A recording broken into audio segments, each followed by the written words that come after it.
텐샨의 빙하에서 시작된 시르다리아, 파미르 빙하에서 시작된 아무다리아, 종착지는 아랄해입니다. 물이 있으면 풍경은 달라집니다. 고산 지역에서 자생하는 식물 레이온, 고산병을 예방하는 약효가 있습니다. 레이온이 빙하로 둘러싸인 이 땅을 초록으로 물들였습니다.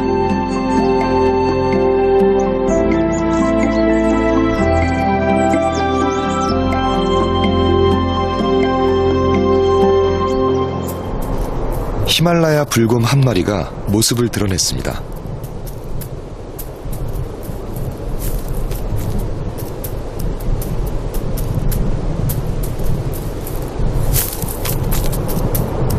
사람을 보면 대개 도망가지만 한 번 공격하면 괴력을 발휘합니다.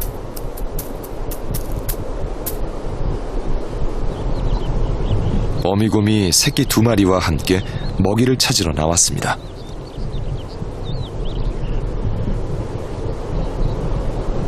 히말라야 불곰은 곰 중에서 가장 높은 곳에 삽니다. 높은 곳이라 먹을 것이 부족하다 보니 덩치가 작은 것이 특징입니다. 이곳 페드첸코 빙하 바로 옆이 베어 빙하. 오래전부터 곰들의 서식지였음을 말해주는 이름입니다.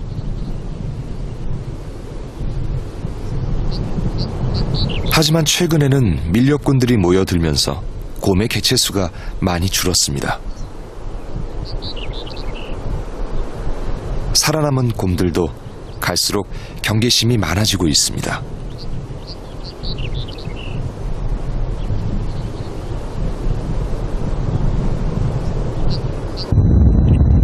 페드첸코 빙하에서 내려온 물은 판지강이 되어 흐릅니다. 판지강은 아무다리아 강의 최상류입니다.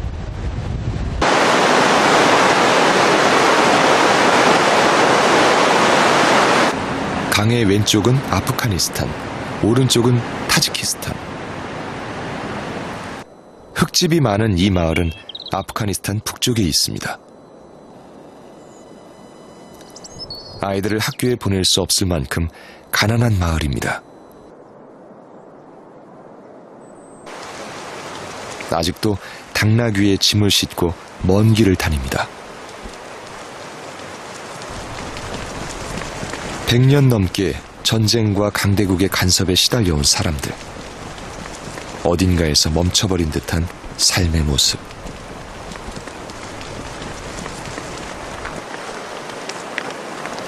이들의 시간을 멈추게 한 것은 무엇이었을까요?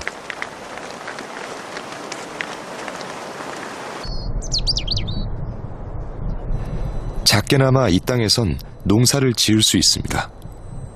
판지강이 가까이 있기 때문입니다. 밭을 일구고 옥수수나 감자를 키웁니다.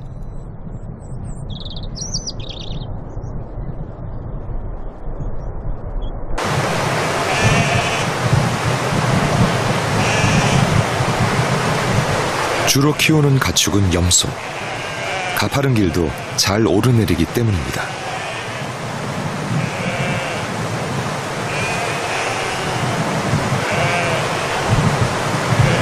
그 길에 익숙한 것은 아이들도 마찬가지입니다.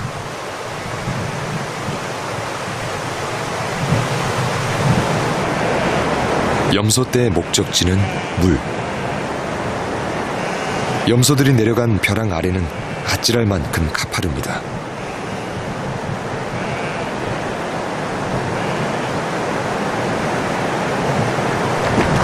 물까지 가기 위해선 이 메마르고 위험한 길을 거쳐야 합니다.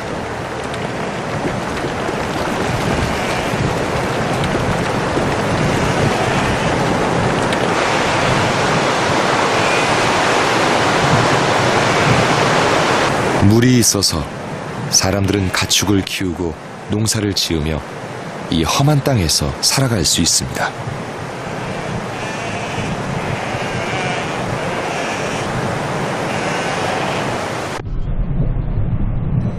파미르에서도 가장 황량하고 가장 험준한 곳, 판지강이 지나가는 길입니다.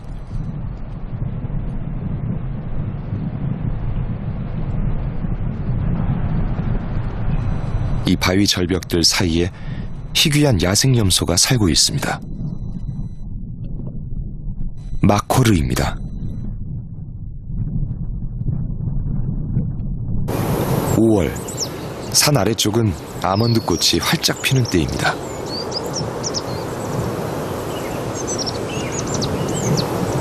마코르는 이 꽃을 따먹으러 산에서 내려옵니다.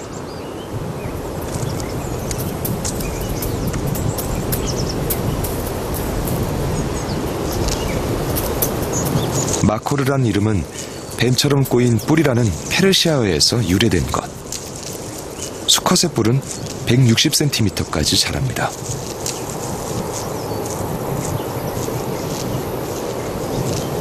꽃과 풀, 나뭇잎을 먹은 마코르는 다시 험준한 바위 절벽으로 돌아갑니다. 판지강의 끝, 이곳에서 다른 물줄기들과 합쳐져 아무다리아라는 큰 강이 시작됩니다. 물이 모여들면서 곳곳에 습지대를 만들었습니다.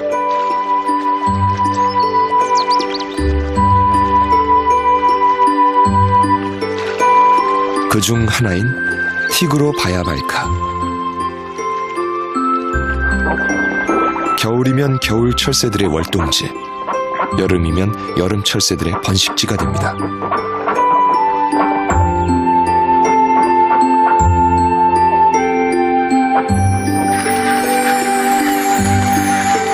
스물다섯 종이 넘는 철새들의 보금자리입니다. 하지만 이곳의 이름 티그로 바야발카는 호랑이 숲이라는 의미. 이곳 갈대숲은 카스피 호랑이의 오랜 서식지였습니다. 카스피 호랑이는 1970년대 멸종됐습니다.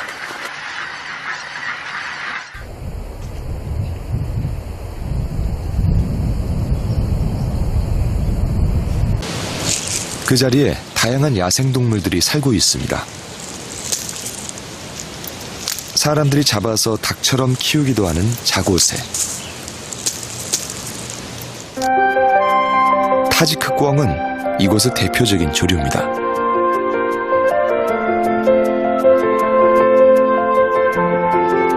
호랑이가 사라진 숲이어서일까요? 정글 사계 걸음걸이는 여유 있어 보입니다.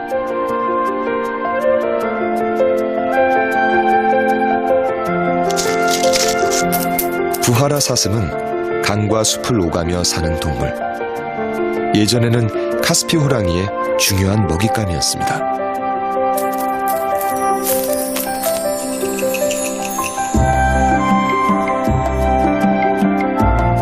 숲에서 강변으로 가는 이 길목은 동물들이 가장 많이 다니는 통로입니다. 더 이상 호랑이가 없는 호랑이 숲. 야생동물들의 삶은 계속됩니다.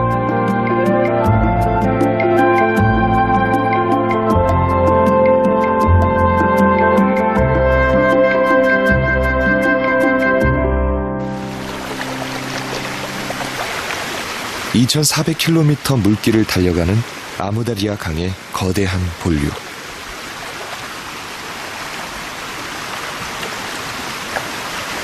그런데 언제부턴가 아무다리아 강은 말라가는 강이 됐습니다.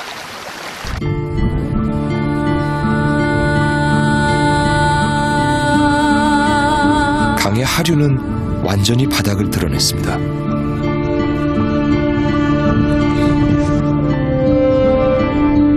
수백 명을 태웠던 큰 배는 사막에 서 있습니다. 물이 마르기 시작한 것은 1960년대 초. 엄청난 양의 강물을 끌어갔기 때문입니다.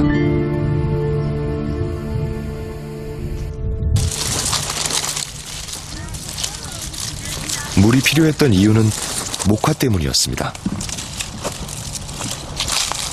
사막을 목화밭으로 만들려 했던 소련은 강의 물을 끌어갔고 결국 실패했습니다.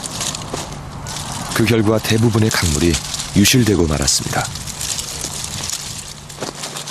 가난한 중앙아시아에서 면화는 중요한 수출품입니다. 뜨거운 햇볕 아래 맨손으로 목화를 따는 노동. 대부분 어린 소녀들의 몫입니다.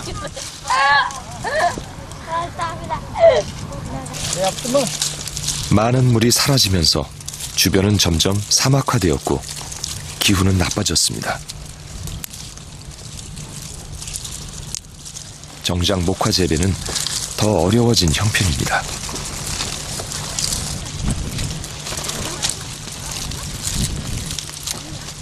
물을 잃어버린 자연. 사람들의 삶은 메말라갈 수밖에 없습니다.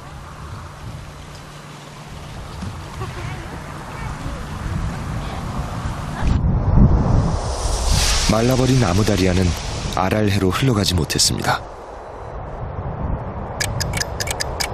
세계에서 네 번째로 큰 호수 아랄해는 90%가 사라졌습니다. 20세기 최악의 환경재앙. 사람들은 기념탑을 세우고 물이 말라버린 이유들을 기억하려 합니다.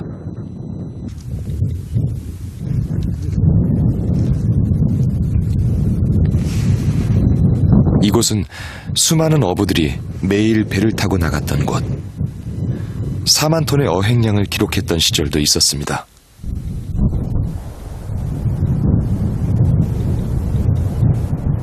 남아있는 사람들은 소 몇 마리를 키우며 살아갑니다.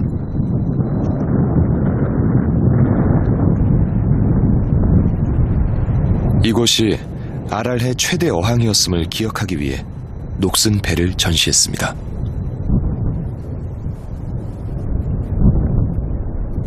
배무덤. 이곳의 이름입니다.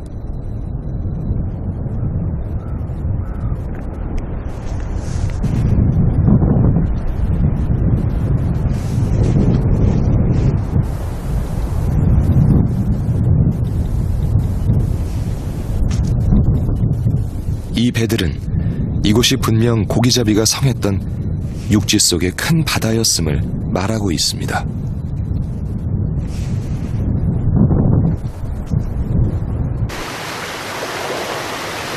(1960년대) 아랄해 어부들의 모습. 배를 타고 나가면 철갑상어, 잉어 등 30종이 넘는 물고기를 가득 실어오던 때였습니다.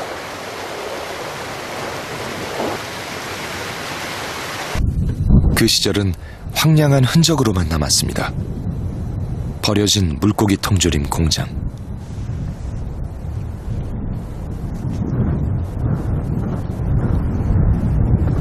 어부들과 마을 사람들이 떠난 이곳은 폐허가 되었습니다.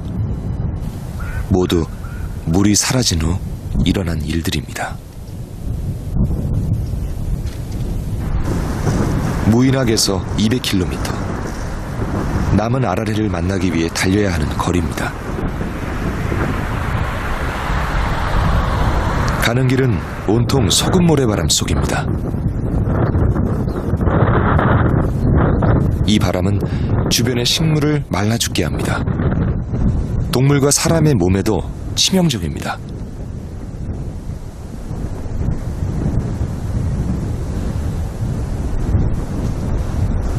매년 여기서 만들어지는 소금 먼지는 약 1억 톤. 바람을 타고 15km 높이까지 올라갑니다. 결국 중앙아시아 곳곳으로 퍼지게 됩니다.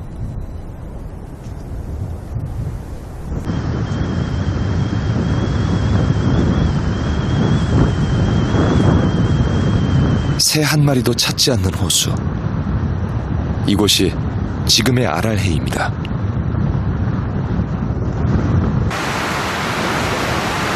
(50년) 만에 물은 10분의 1로 줄어들었습니다. 겨우 살아남은 것은 북아랄해의 일부분. 물은 지독히 짠 물입니다. 어떤 물고기도 살 수 없습니다.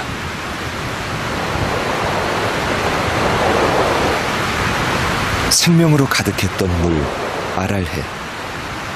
그것은 아랄해를 기억하는 모든 이들의 꿈으로 남았습니다.